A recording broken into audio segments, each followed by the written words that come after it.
In today's video, I'm going to teach you how to change eye color in Affinity Photo. We'll create a natural, realistic eye color change while keeping all the original texture intact. The entire process is non-destructive, so you can adjust or undo it at any time. Start by duplicating your image layer.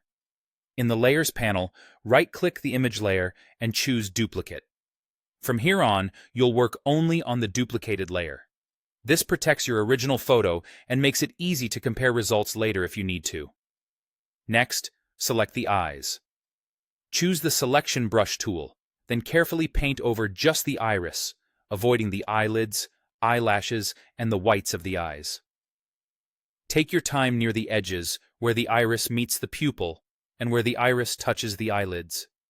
Use the Add mode to include areas you missed, and the Subtract mode to remove anything extra that sneaks into your selection.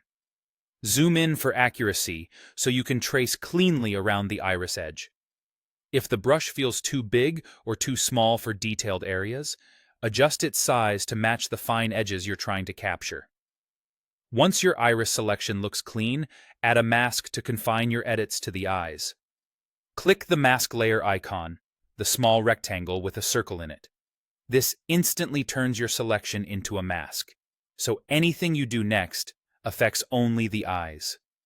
It's a simple way to stay precise and avoid any color spilling onto skin or sclera. Now it's time to change the color. Click on the duplicated image layer itself, not the mask thumbnail, so you're applying the effect to the layer content. Open Layer Effects by clicking the FX icon, then enable Color Overlay. Set the Blend mode to color.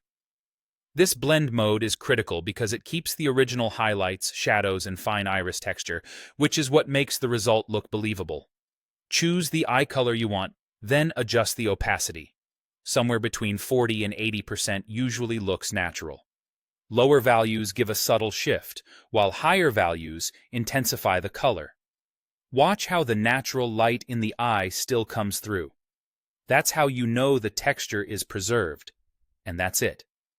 By duplicating the layer, selecting only the iris, masking the selection, and applying a color overlay in color blend mode, you've changed eye color while keeping the photo's realism.